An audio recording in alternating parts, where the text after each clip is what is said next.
एग्रीगोल्ड पीड़ितों से निपटने की सरकार की लापरवाही से पार्टी के सभी नेता नाराज हैं।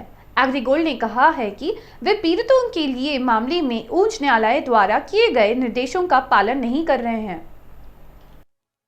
హైకోర్టు సూచన డైరెక్షన్స్ ఇచ్చింది కదా, ఏదైనా 3 నెలల్లో 3 నెలలు అవుతుంది తీర్పిచ్చి. ఏంది ఇక్కడ ఏం లేక కాదు, అగ్రిగోల్డ్ భూములు ఉన్నాయి అంటే ఇక్కడ ప్రాపర్టీస్ ఉన్నాయి, ఆ భూములు మనం అమ్మడానికి లేదు.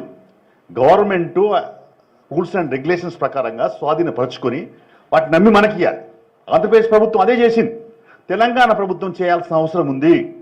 ఇది కనీస బాధ్యత, నైతిక బాధ్యత. అందుకని హైకోర్టు కూడా డైరెక్షన్ ఇచ్చింది కాబట్టి ఆ డైరెక్షన్ క్రమం మనం వెంటనే ఆ డైరెక్షన్స్ కొంచెం ఒక చిన్న కరపత్ర రూపంలో రాసుకొని హైకోర్టు సూచనలు కూడా ప్రభుత్వం ఇప్పటివరకు అమలు చేస్తలేదు కాబట్టి దీనిపైన పెద్ద ఎత్తున మరి అలా రౌండ్ టేబుల్ కూడా ఆల్ పార్టీస్ వచ్చినాయి. అందులో మరి అందరూ ఉన్నాం కాబట్టి ఇక్కడి నుంచి ఒక నిర్ణయం తీసుకుందాం. మీరు ఇప్పటి నుంచి ఒంటరిగా లేరు, మీకు ఇక్కడ తెలంగాణ ఉన్నటువంటి అన్ని రాజకీయ పార్టీలు అండగా ఉంటాయని చెప్పి కూడా ఈ సందర్భంగా తెలియపరుస్తాను. ఒక రకంగా రాజకీయ పార్టీలుగా మేము సిగ్గుపడాల్సిన పరిస్థితిలో ఉన్నాం. ఓట్ల కోసం మాట్లాడటం తప్ప ప్రజల కష్టాల గురించి పట్టించుకోకుండా ఉండేటటువంటి పరిస్థితి ఇవాళ రాష్ట్రంలో ఉందని ఇది ఈ సమస్య ద్వారానే అర్థమవుతుంది. మరి ఇప్పుడు అఖిలపక్షం అంతా కూడా ఒక జేఏసీగా ఏర్పాటు చేసి దాంట్లో మీరు ఎప్పుడంటే అప్పుడు మేము వచ్చేదానికి మా పార్టీ నుంచి మేము ముందుకు వస్తామని మనవి చేస్తూ ఈ సమస్య మీద ఒక రిప్రజెంటేషన్ మీరు తయారు చేయండి.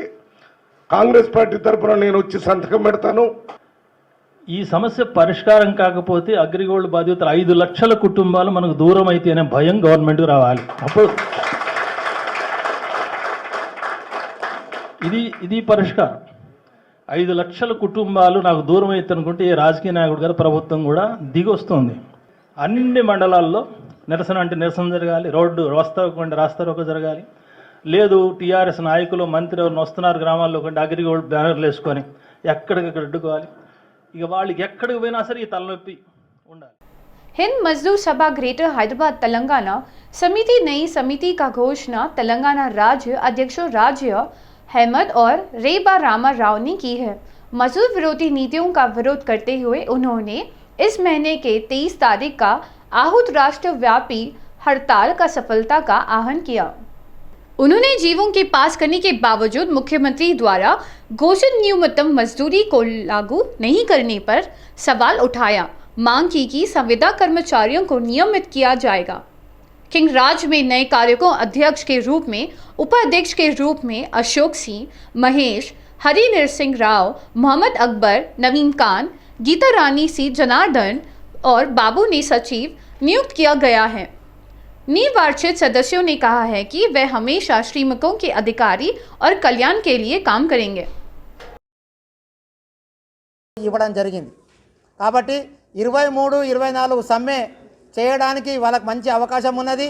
అందరిని కలుపుకపోయి సెంట్రల్ ట్రేడ్ యూనియన్ కలుపుకపోయి వాళ్ళందరిని తీసుకొని 23, 24 సమ్మెను విజయవంతంగా చేయాలని కోరుతా ఉన్నాం.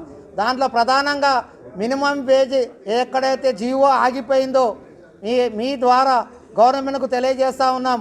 ఇమ్మీడియట్గా మినిమం వేజ్ని ఇంప్లిమెంట్ చేసి ఈ జీవో వచ్చింది, ఆర్డినెన్స్ అక్కడ ఆగిపోయింది, దాన్ని ఇంప్లిమెంట్ చేసి ముందుకు తీసుకుపోవాల్సిందిగా హిందూ మహాసభ హెచ్ఎంఎస్ భావిస్తూ ఉన్నది. ఇప్పుడు रियाज अहमद గారు మాట్లాడతారు. सदाकेशव रेड्डी ने कल अर्जुन नगर के वार्ड में 2 का दौरा किया। उन्होंने स्थानीय लोगों के ध्यान पाइस में देरी के बारे में लाया क्योंकि पिछले बजट में स्वीकृत ड्रेनेज लाइन के काम का विभिन्न कारणों से शुरू नहीं कर पाए। तुरंत जवाब देते हुए उन्होंने आश्वासन दिया कि ड्रेनेज लाइन के देखेंगे और इस जल्द ही सीआई और के ध्यान में लाएंगे।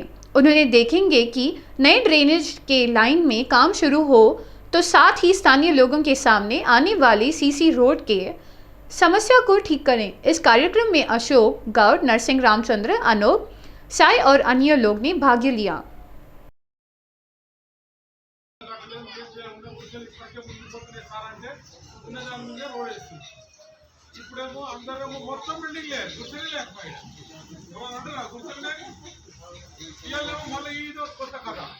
रंगारेड्डी जिले के मणिकोंडा नगर पालिका के पुपलगुड़ा में मणिकोंडा नगर पालिका नगर नियोजन अधिकारियों ने अवैध ढांचों का ध्वस्त कर दिया। अधिकारियों ने मणिकोंडा नगर पालिका के तहत पुपलगुड़ा सर्वे में 161 के सरकारी जमीन पर कब्जा कर बनाए रहा है। ढांचे को गिराने के साथ साथ सर्वे नंबर 186 लक्ष्मी नगर के बालपुर नाला का अतिक्रमण भी हटाया। मणिकोंडा नगर पालिका आयुक्त पालगुन कुमार ने नगर नियोजन अधिकारियों को विसंग कार्य कराने का निर्देश दिया। मणिकोंडा नगर पालिका आयुक्त पालगुन कुमार ने इस अवसर पर यह कहा कि यदि नियमों के खिलाफ अवैध ढांच बनाए तो हम इसे विसर्जन अनिवार्य है। National restaurant association of India का हैदराबाद चैप्टर, जो एंकर रेतरा उघो का सक्रिय भूमिका निभाता है, जयेश रंजन महासचिव तेलंगाना इंडस्ट्रीज और आईटी और ARSI हैदराबाद चैप्टर एडावा जारी काउंसलिंग और सदस्य द्वारा लॉन्च किया गया। इस अवसर पर बोलते हुए जयेश रंजन ने कहा कि ऐतिहासिक रूप में तेलंगाना हैदराबाद अपनी विविध योजनाओं के प्रसिद्ध रहा है। सैकड़ों वर्षों से यहाँ योजनाओं से राष्ट्रीय और अंतर्राष्ट्रीय स्तर पर मान्यता मिली है। उन्होंने कहा है कि हैदराबाद की खाक संस्कृति और परंपराओं से संबंधित कई किताबें और दस्तावेज हैं। भारतीय राष्ट्र रेस्टोरेंट संघ, जिसका स्थापना 4 दशक पहले हुई थी, अब 5 लाख के अधिकारियों रेस्टोरेंट, तसिफ सेवा, रेस्टोरेंट, बार और कला आउट, रसोई और खान पान के प्रयासों में लाभान्वित करता है। इस उपचारिक के अनावरण आज हयात प्लेस में हुआ है। इस कार्यक्रम में NRI के अध्यक्ष कबीर सूरी हैदराबाद चैप्टर, हेड शंकर कृष्णमूर्ति हैदराबाद के सह अध्यक्ष प्रमुख संपर्क तुमला उपाध्यक्ष सागर दरियानी, महासचिव प्रकुल कुमार, राष्ट्रीय प्रबंध समिति के सदस्य शाह मधु ने भाग लिया। తెలంగాణ హైదరాబాద్ ఈ ఒక చాలా ఇంపార్టెంట్ ఒక ఫుడ్ హబ్గా మనము చెప్పగలుగుతాము, చూడగలుగుతాము. ఎన్నో వేలాది వందలాది సంవత్సరాల నుంచి ఇక్కడ దొరుకుతున్నటువంటి వంటకాల పైన మొత్తం జాతీయ స్థాయి కాకుండా అంతర్జాతీయ స్థాయిలో కూడా దానికి ఒక ప్రత్యేకత ఉంటుంది, గుర్తింపు ఉంటుంది. ఎన్నో పుస్తకాలు, ఎన్నో documentaries food culture of Hyderabad గురించి, ఫుడ్ ట్రెడిషన్స్ ఆఫ్ హైదరాబాద్ గురించి రాయడం జరిగింది, చిత్రించడం జరిగింది. ఈ నేపథ్యంలో హైదరాబాద్ ఒక అంతర్జాతీయ నగరంగా కూడా చేరినందుకు ఈ రెస్టారెంట్స్ ద్వారా, హాస్పిటాలిటీ సెక్టర్ ద్వారా ప్రభుత్వానికి కూడా చాలా మద్దతు దొరికింది. ఈరోజు హైదరాబాద్ని ప్రతి ఒక్కరూ ఒక కాస్మోపాలిటన్ సిటీగా, ఒక గ్లోబల్ సిటీగా ఆదరిస్తూ ఉంటే, ఇక్కడ ఉన్నటువంటి మంచి వాతావరణం, ఇక్కడ దొరుకుతున్నటువంటి అన్ని సౌకర్యాలు, ఇక్కడ ఉన్నటువంటి రెస్టారెంట్స్లో ఉన్నటువంటి ప్రొఫెషనలిజం, వెరైటీ, వీటిని కూడా అందరూ గుర్తిస్తూ ఉంటారు. करमान घाट पर सर्व सभोग्य देवी रेत्र गीता यज्ञ का प्रथम दिन वृक्ष कल्याण के लिए श्री लक्ष्मी कन्वेंशन हॉल में भक्ति नामों के बीच में नेत्रोत्सव के रूप में मनाया गया। कार्यक्रम में शामिल हुए शासन पौध घंटो रामू ने उनका परिवार और यज्ञ में शामिल हुआ है और विशेष पूजा अर्चना की। आयोजकों ने कहा कि अनुष्ठान 2 दिनों से एक जारी रहेगा। आयोजकों ने भक्तों से इस यज्ञ के बारे में संख्या में भाग लेने और देवी का तीर्थ प्रसाद प्राप्त करने के लिए कहा है। శ్రీనివాసులు గారి ఆధ్వర్యంలో జరుగుతున్నటువంటి ఈ యజ్ఞ కార్యక్రమం భక్తులకు, ముఖ్యంగా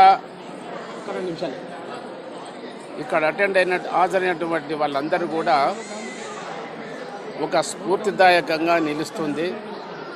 దీనికి దైవజ్ఞులు శ్రీ రాజీవ్ శర్మ గారి యొక్క ఆధ్వర్యంలో ఈ కార్యక్రమం నిర్వహించడం జరుగుతుంది. ఇది ఎంతో వ్యయ ప్రయాసాలతో కూడుకున్నటువంటి కార్యక్రమం.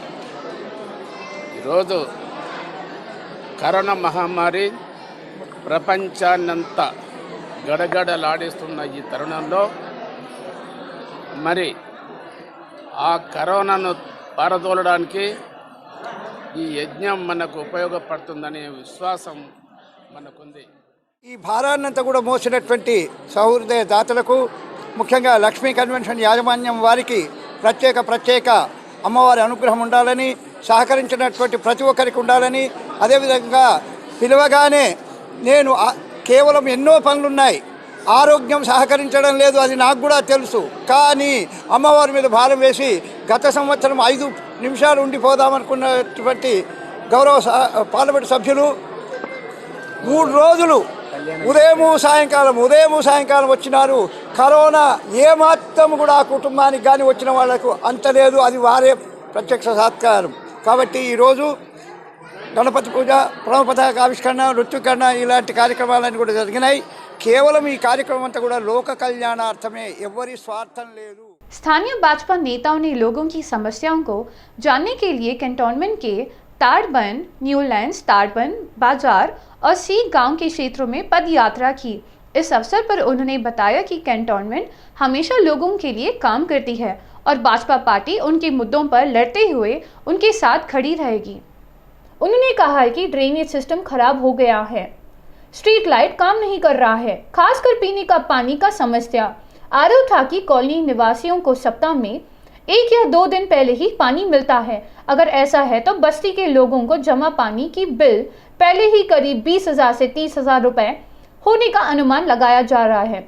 उन्होंने कहा है कि अदालत ने राज्य सरकार को 56 विधायक द्वारा पहले ही मुफ्त पानी की गारंटी देने का मुफ्त पानी का प्रभावन पर स्पष्टता देने के लिए 2 सप्ताह के भीतर एक रिपोर्ट प्रस्तुत करने का निर्देश दिया था। उन्होंने कहा है कि सरकार की जिम्मेदारी के जरूरतमंद लोगों को उचित पाइपलाइन बिछाई और उन्होंने पीने के पानी का उपलब्ध करवाएं। इस कार्यक्रम में बोर्ड के पूर्व उपाध्यक्ष बनुका नर्मदा मल्लिकार्जुन, बनावाला श्रीनिवास रेड्डी, अजय गौड़ और अन्य बस्ती के निवासी उपस्थित थे।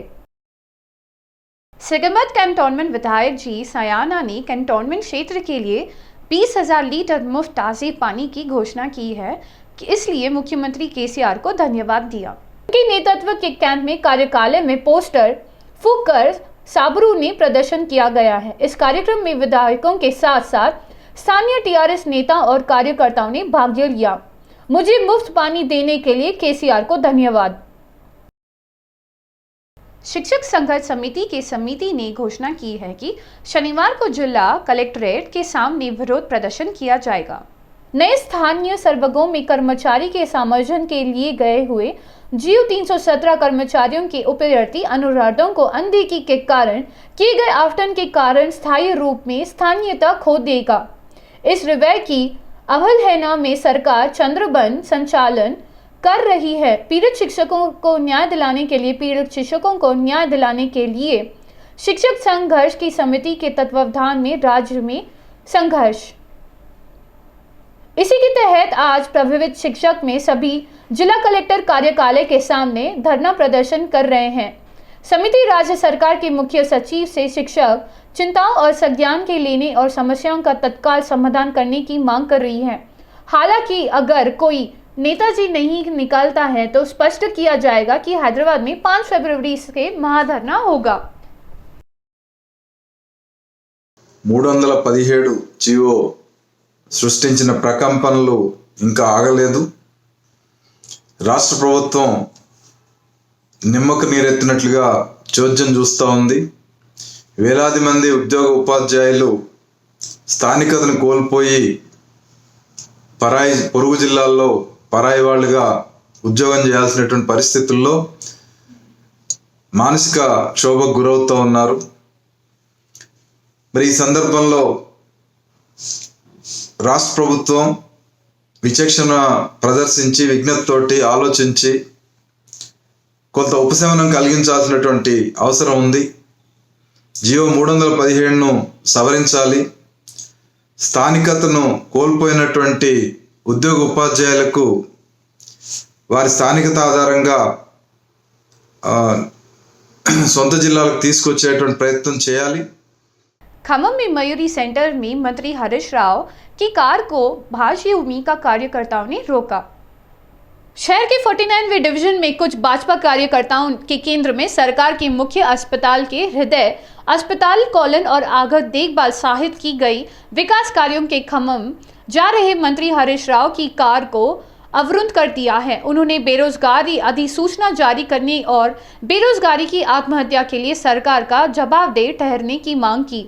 मंत्री की गाड़ी रुकते हुए पुलिस सतर्क हो गई है और भाजपा कार्यकर्ताओं नगर राव की गिरफ्तार कर टूट आउटन थाने के शिफ्ट कर दिया गया है। भाजपा नेता आज सुबह ही मंत्री पद के कार्यक्रम में बाधा डाल रहे हैं। इसकी सूचना के साथ पुलिस कड़ी सुरक्षा व्यवस्था की है। हालांकि तनाव अधिक था क्योंकि कार्यकर्ताओं ने ही पुलिस की आंखों पर पट्टी बांध दी थी। इसके साथ ही भाजपा जिला अध्यक्ष गला सत्यनारायण ने अपने गिरफ्तार कार्यकर्ताओं की रिहाई की मांग की। बायर में बेरोजगारी के कारण आत्महत्या करने वाले मधुयाला सागर के परिवार को इटेला राजेंद्र ने भेंट कर आर्थिक सहायता प्रदान की है। इस अवसर पर बोलते हुए उन्होंने कहा कि यदि तेलंगाना की सड़कों छात्र नौकरी पाने के लिए बलिदान करते हैं, उनके जीवन में सुधार होगा, तो सरकार के लिए क्रूर होगा कि वह सभी अधिसूचना जारी किए गए हैं बिना नौकरी ना बदले। सीएम ने नौकरियों के तत्काल सूचना देने की मांग की। पर्ल सागर परिवार को समर्थन देने के एमआरओ का वादा तुरंत पूरा किया जाना चाहिए। కంపాషనేట్ కింద ఉద్యోగ అవకాశాలు కల్పించాలని వాళ్ళ కుటుంబాన్ని ఆర్థికంగా ఆదుకోవాలని చెప్పి నేను కోరుతా ఉన్నా. అదేవిధంగా ఇప్పటికైనా కేవలం మీరు పెట్టిన ఫార్మాలిటీస్ మాత్రమే కాకుండా మెంటల్ రిటార్డ్ కావచ్చు, క్యాన్సర్, దీర్ఘకాలికమైన వ్యాధులతో కావచ్చు, మానసికంగా కూడా ఒత్తిడికి గురైనటువంటి వాళ్ళ విషయంలో కూడా కొంత కౌన్సిలింగ్ చేసి వాళ్ళకి ఎక్కడ కొంత వెసులుబాటు కల్పిస్తే బాగుంటుందో అట్లాంటి పని కూడా చేయాలని చెప్పి కోరుతాను. నాకు తెలిసి ట్రాన్స్ఫర్ల సందర్భంలో, ఉద్యోగుల అలకేషన్ సందర్భంలో ఇట్లాంటి సూసైడ్స్ కానీ లేదా గుండె పగిలి చనిపోయే పద్ధతి కానీ కలిగిన ఏకైక రాష్ట్రం తెలంగాణ. ఇది రాష్ట్రానికి మంచిది కాదు, ఇది అరిష్టం, ఇది లత్త కొడుతుంది. ఇప్పటికైనా ఉద్యోగుల ఉసురు పోసుకొని ఉద్యోగుల సంఘాలతో మాట్లాడి ఈ సమస్యను పరిష్కరించాలని చెప్పుకుంటున్నాను. टीपीसीसी अध्यक्ष रेवंत रेड्डी ने सीएम केसीआर को लिखा खुला पत्र। प्रमुख वेब के न्यूज पोर्टल ने साक्ष्य के 7% कलेक्शरम परियोजना में भ्रष्टाचार पर एक लेख प्रकाशित किया है। पोर्टल ने स्पष्ट रूप में कहा है कि आईएएस अधिकारी रजत कुमार जी संचय परियोजनाओं के निर्माण कार्य और देखादेख कर रहे थे, स्पष्ट रूप से भ्रष्टाचार में शामिल थे, पत्र समझाया।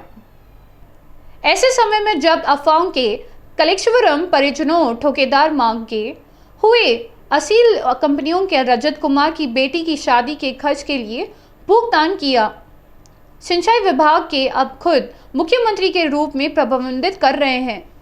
कथित वरिष्ठ आईएएस अधिकारियों रजत कुमार आपकी निगरानी में कर रहे हैं। मुख्यमंत्री कार्यालय ने आरोप लगाया कि 24 घंटे के बाद रेवंत रेड्डी ने पत्र में कहा है कि किसी भी तरह इनकार के बयान न मिलने के लिए हर तरह से संदेह पैदा हुआ है। इसने मांग की कि कैलाशवरम परियोजनाओं में भ्रष्टाचार के आरोपों के तथ्यों के तेलंगाना का समुदाय के सामने प्रकट किया जाएगा। रजत कुमार ने सवाल किया कि इन घोटा के कंपनियों को अपनी बेटी की शादी के लिए 50 लाख रुपए से अधिक की बिल क्यों देना पड़ा। कलेश्वरम परियोजना कार्य अब तक जो आरोप सामने आए हैं उनकी भी जांच होनी चाहिए। आरोप ये है कि सरकारी अधिकारियों से इन परियोजनाओं के ठेकेदार से हजारों करोड़ रुपए मिले हैं। सीएम केसीआर ने उन पर जवाब देने की मांग की। शासन कोमरेड्डी वेंकट रेड्डी ने आरोप लगाया कि वह एक विधायकों को अपने जेब भरने के लिए दलित रिश्तेदारों की जिम्मेदारी सौंपी गई है। दलित रिश्तेदारों की जिम्मेदारी विधायकों को सौंपी गई तो गीतों की ओर गुस्सा आएगा। उन्होंने यादादर्दी जिले का दौरा किया और माचनपल्ली में सड़क निर्माण कार्य का शिलान्यास किया। దళిత బంధు అని చెప్పి కాన్స్టిట్యూన్సీకి 100 మంది దళితులకు ఇస్తారని చెప్పిండు. అప్పటికేమో ఆ 100 మంది కూడా దళిత బంధు పోయి రాజకీయ బంధు అవుతుందని ఆ ఎమ్మెల్యే ఫైనల్ చేయాలంటే ఆ ఎమ్మెల్యే గారు ఏం చేస్తారు, ఆ పార్టీ కార్యకర్తలకే 10 లక్షలు అప్పచెప్తారు. సరే అందరు ఎమ్మెల్యేలు కాదు, సగం మంది ఎమ్మెల్యేలు సగం కమిషన్లు కొడతారు. ఆ రైతు బంధు కాక రాబంధు లాగా పీక్క తింటారు ఆ పైసలను. రైతుల పేరు మీద ఇప్పటికే కేసీఆర్ గారు ముఖ్యమంత్రిని చేస్తా అన్నావు, 3 ఎకరాలు ఇస్తా అన్నావు, ఇప్పుడు నేను అనలేదు అంటున్నావు. మళ్ళీ ఇవాళ దళిత బంధు అని చెప్పి పేదోళ్ళకి ఇవ్వండి, ఎమ్మెల్యేకి సంబంధం లేదు. కలెక్టర్ గారు అక్కడ గ్రామసభ పెట్టి ఎన్నుకోవాలని ప్రభుత్వాన్ని కోరుతున్నాం. లేనట్టయితే ఇది నీ మెడకే చుట్టుకుంటుంది.